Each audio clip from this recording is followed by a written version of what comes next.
Baidoa, once the epicenter of Somalia's devastating humanitarian crisis, now stands as a city brimming with renewed hope despite a history of poor infrastructure and economic hardship. Due to the prolonged and recurring drought, the city has seen a massive influx of internally displaced communities, IDPs seeking shelter and livelihoods. On the other hand, the 3 decades-long conflict has left Somalia's infrastructure in ruins.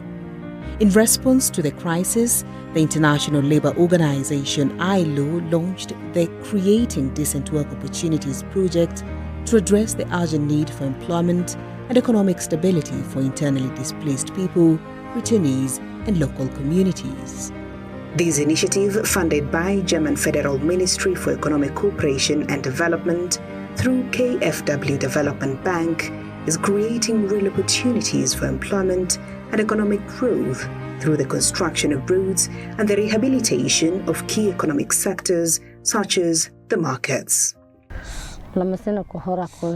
Gaji hanagadi berogano abarsadeen saasahanka nagani intii anatanta hagalay shaqadan anatal idari eeda anka mahadsan horlaan uladay qadaayeen waa qoloqlay bola ka amasaday intii anata shaqadan galeenay alxamdulillah eeda anka mahadsinay aragdeeyo bola baan ka shaqaysadon hore laha in ku diro hay walaaga in iyalka yeeshooda anka beegdo hay fadhiyo ka anad anka beegdo. The project focuses on 3 core areas: building and rehabilitating roads, market and drainage system, creating job opportunities for IDPs, youth, women and people with disabilities, and strengthening local institutions to ensure long-term sustainability.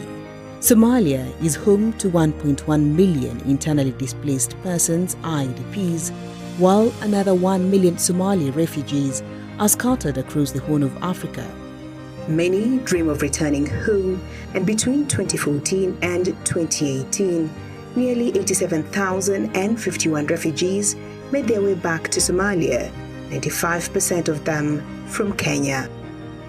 For those who return, finding work is a daily battle. However, since the inception of the International Labour Organization ILO's project, thousands have been employed, providing them with dependable income and changing their lives. Around 9 roads has been constructed across Baidoa, and it has been finished. This project is being implemented through employment-intensive investment program approach. It is aligned with the ILO, International Labour Standard, and World Bank. So basically, the initiative is in line with the all procedure and requirement for labour standard. International Labour Organization ILO's project not only creates job opportunities but also supports road users and small business owners.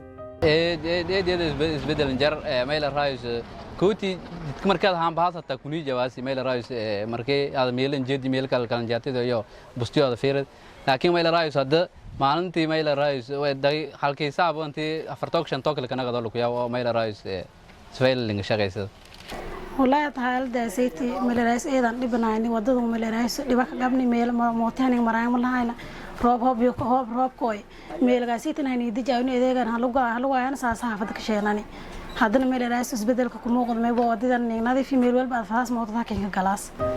Baidoa's local administration, in collaboration with the International Labour Organization ILO, has played a key role in ensuring fair employment and long-term sustainability.